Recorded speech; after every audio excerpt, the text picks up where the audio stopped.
Okay, so welcome to another episode here on Sandybay Media. My name's Rohit. Make sure to give us a like and come follow our page.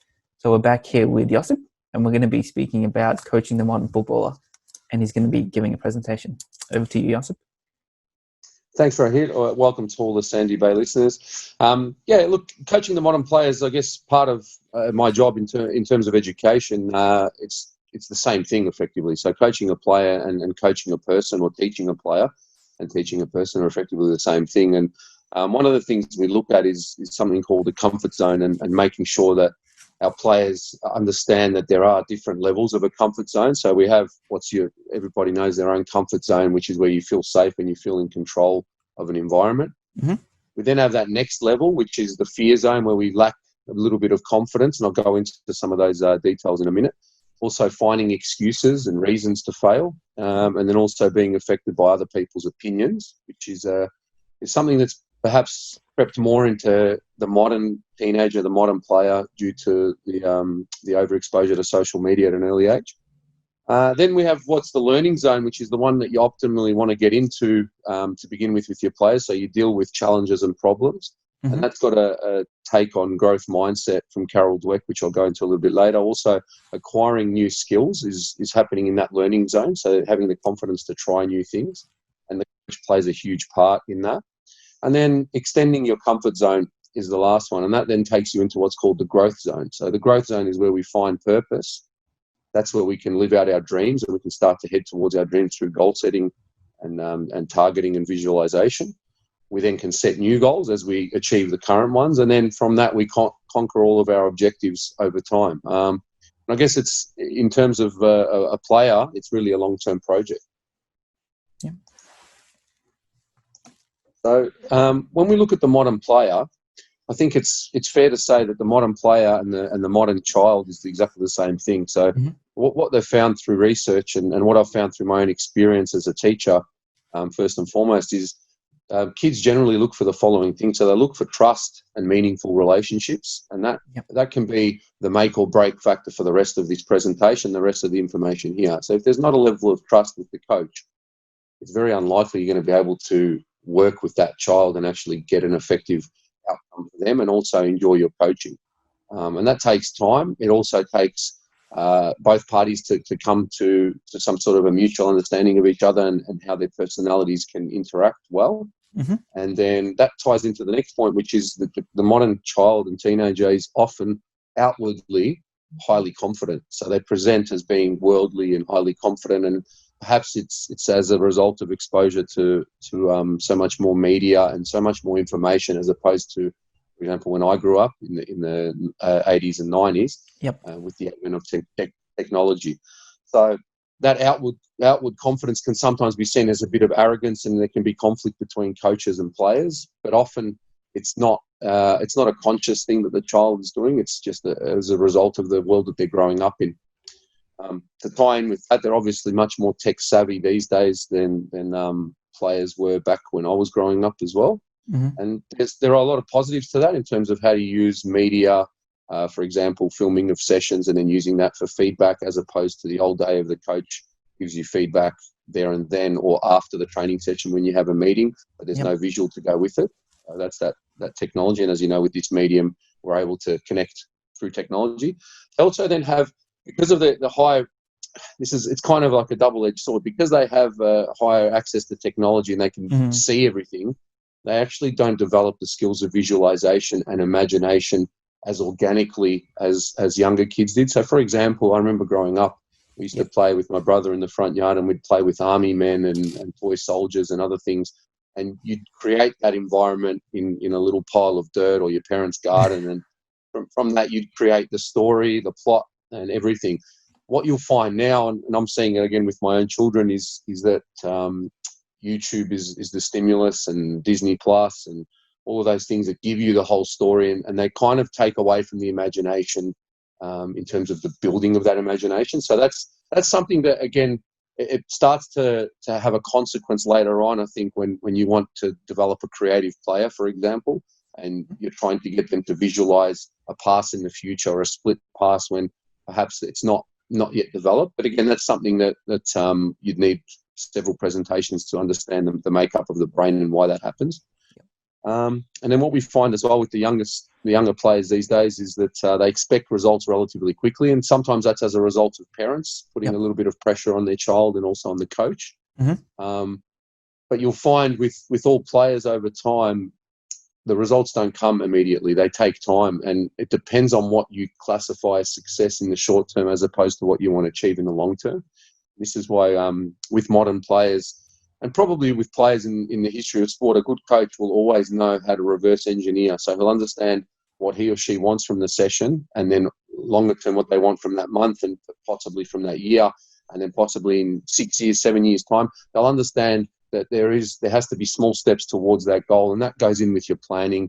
I know the common word we use these days is periodization in the coaching courses, and that's just basically you planning and making sure that you have an understanding of, if you want your team to play in a certain way, then you need your players to train in a certain way beforehand. In order for that to happen, you need to plan strategically how you want that to look. So that's that fast results as opposed to quality of results, which can be two different things. And then the last 2 points is they really do need and want constant feedback and gratification, and that can be dangerous in how you deliver that feedback. And I'll talk to you a little bit about motivational interviewing and how that can be used, and how I've just used it recently and had some really good outcomes with kids. And that's again due to the social media. So when we post something on Facebook, we like to have a look and see how many people have liked it, shared it, sent a love heart or a thumbs up. Same with Instagram, same with Twitter. So that's the world you live in, and that's the world you have to now deal with the kids. So if they require that for them to have the next thing, which is enjoyment, then we need to be able to facilitate that and give that to them, but in a way where they're not, perhaps we're educating them to look for quality feedback rather than just saying you're wonderful and you're amazing, and that can stunt their growth as a player. So yeah, they're the characteristics of the modern player and I guess the modern student. So in that, we're going to talk about competence and what a player has to have. And there is a pyramid of competence with 4 levels. And the bottom level is the unconscious incompetence. So basically that's, I don't know what to do and I don't know how to do it. And that's not just for a soccer player, but if we want to use the context of a player, you want them to hit a shot into the bottom left corner in a shooting activity. They don't know what to do and they don't know how to do it. So that's that lowest level. That's where they're really at the base level, and you need to take smaller steps to get them up to the next level, which is called conscious. So that's where I know what to do, but I can't do it. And I think we'll find with coaching, we'll find most of our players will exist in that space because they're not at training because anybody's forcing them to be there. They're generally at training because they either love the game or they want to keep fit or they want to have fun with their friends. There is a motivating factor. The next level is the one where I think most players and most coaches live at is, it's conscious competence, and it's, if I think about it, I can do it. So if I actually put in the effort, the time, the concentration in the training session or in the match, I can actually achieve an outcome. And that's where most players live, even at the top level. And then you find the very elite will have some levels of their game, which is what you want to get to, which is the unconscious competence. So I can do it without thinking about it. And there's many famous stories about top athletes that have had to film commercials, for example, where I remember one with Larry Bird, the famous basketballer in the 80s, filmed a commercial where he had to miss a shot and they had to do over 40 takes because he was unconsciously competent at hitting that shot. And that's a level you want to get to. And I guess as a coach, that's the level you want to get to. Now, in order to achieve that as a coach, you need to research, you need to study, you need to reflect on yourself, you need to make a hell of a lot of mistakes. And then from that, you learn. And if that's what we're expecting of ourselves as a learner and a coach or an educator of players, then that's what we need to expect of our players, that they are going to take time to climb that pyramid and reach that level of unconscious competence.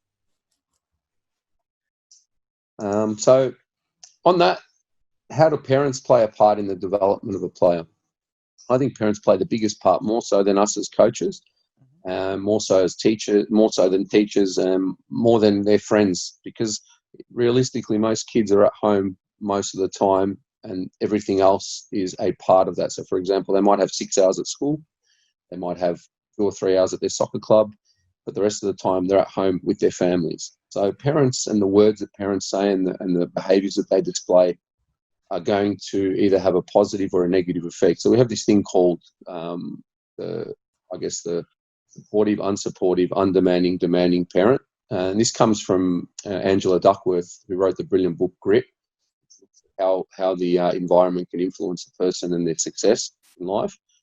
So in that, you've got permissive parenting, which is basically you let the kid run the show, and I'll tie that into how we use motivational interviewing in modern coaching. Yeah. We then have wise parenting, which is where a person is supportive and they're also demanding, and it's all about finding that sweet spot and level. You have the authoritarian parenting, and I think coaching comes into this as well. We can have that authoritarian coach that's highly demanding, but it's also a little bit unsupportive or highly unsupportive in the sense that they put their own interests or the interests of something else ahead of the interests of the individual. And then there's the neglectful parenting, which we hope nobody's doing, but that's when you're undemanding and you're unsupportive of your child and you're kind of just letting them go.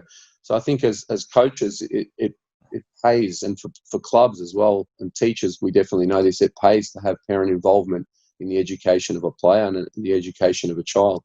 And if we can influence that child and that family through their parents, well, then I think half the battle's done, because then if we're reinforcing those behaviours as coaches when we get to training and we get to school, we're going to have a far quicker take-up and a buy-in from the players, which means they're infinitely easier to coach. And that's the key. Like if a player likes you in the sense of that they respect you, they understand you, and they will train and play with you, then it's going to be a lot easier for you to achieve outcomes for the whole squad. Mm-hmm. It's a much more rewarding experience for a coach. So what we did with our kids as well to sort of see where they're sitting in terms of their mindset, we did a survey with our kids about growth and fixed mindset, and the question that we posed to them was, when a coach or teammate notices that I do something good, would I rather be praised for? And there was two options: my natural talent, so you are so good at this, you're awesome, you're amazing, you're gifted, or their effort, so you must have worked hard at this, I can see that you've trained so much to improve that. And the interesting thing is I actually expected the figures to be far more swung in the first column, but what I found, only 8% of our kids liked the praise that was praising them for their ability. And this was from 53 kids that we surveyed at school, as opposed to 92% of the kids actually wanting to hear more praise about their effort and what they worked on. And I think that's the crux of being a good coach, is actually spotting that child in the moment where you can see that they've put in the effort. And it's not easy, because we are juggling so many things when we're coaching. We have to have eyes looking at everything, and our ideas, we have to be one step ahead, and also analysing what could go wrong and all of those factors that are there. And I guess the art of a good coach is the one that makes that look easy. Yeah. And then to identify a kid that's really put in some effort, to give them that praise, and then hope that praise will then flow on to the rest of the group. But not only that, you've reinforced all that good work that they're doing at home, the practice against the wall, going for a run, doing sit-ups, push-ups, or work in the morning, better nutrition, getting to sleep on time. You've actually just reinforced that. And in the growing mind of a child, there's nothing more important to actually keep them involved in the game. So, yeah, that's one that we really use. Now, another thing we've done with our kids and trying to understand the modern player is the talent profile. Now, this comes from psychologist Bill Besswick, mm-hmm. who's a world-renowned sports psychologist that's worked with Manchester United, the English rugby teams, the soccer teams.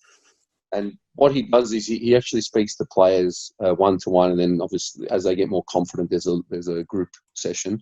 And he looks at the 6 factors involved in being a successful athlete. And he looks at the software side of a person and also the hardware. So from the software point of view, it's the things that you can have an impact on far more easily and far more quickly than what's in the hardware. So things like your lifestyle, things like your emotional state, and things like your mental state. So in the lifestyle, we're looking at the simple things of nutrition, sleep, rest, recovery, all of that sort of stuff. You know, sacrificing going out with your friends as opposed to going out and then being tired the next day for an important training session. The emotional side of a player, do they keep a level head when things are going wrong on the field, when they've made a mistake early in the game? How do they deal with that? The mental aspect of it, in terms of their goal setting, their targets, their preparation, they're all things that are software that we can really influence as coaches. On the other side of the talent profile is the hardware. So the physical, the technical, and the tactical side of a player. where physical we can help an athlete improve to a degree, but I'd argue you could probably get anyone to match level or high level fitness in a 3-month cycle of training. So 12 weeks of good training would get anyone physically fit. You probably can't do the same with technical. I think technical is an area that perhaps in Australia is probably the most neglected in this wheel, because you need experts to help guide this learning. It's all well and good to tell a kid to go and kick the ball against the wall and suggest that they need to do a certain amount of juggles.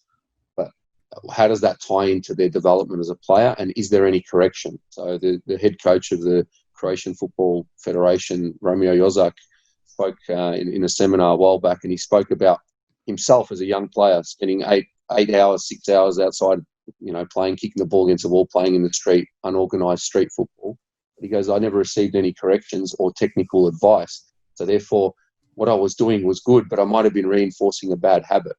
These are those things in the hardware where I think a coach really needs to understand that if a player, and again, it goes to that reverse engineering, if a player wants to get to a certain level, if it's just for enjoyment, then that's okay. You can play all the games you want. But if a player wants to get to a certain level, you need to look at an elite player and say, okay, what skills and characteristics do they have that I need to build into this young person, so that if they reach the 17, 18, 19, and they're then considered a senior player, that they actually have the capacity to compete at that level. And that's a challenge. And I think it's something that as a modern coach, we really need to address it early, and we also need to make it as engaging as possible. And I find that's probably the biggest challenge in coaching at the moment for me, is to try and actually blend that technical with the fun element of the game, because everybody likes to play the game. But if you can convince the young athlete, that improving in your technical skill will actually improve how much fun you can have in the game later, I think that's the key. And that comes to having that good relationship and trust with the player. And then the last one there is tactical. And I believe tactical is probably the one we need to least influence in a young player, because they're going to learn that based on the system or the coach is going to play later on. But having said that, within the technical element, you can teach them tactical things. So if you, for example, Rohit, were a midfielder and you were struggling to play a through ball, and the reason you were struggling is not because you could see the through ball, but you didn't have the technical skill to do it, well, then we could work on the technical and the tactical in a training session, either isolated or with the group, where we focus on you and we try and educate you both technically and tactically at the same time. And obviously you're getting a physical workout at the same time as well. So you can see that through ball. You've got the vision for it. You've done the head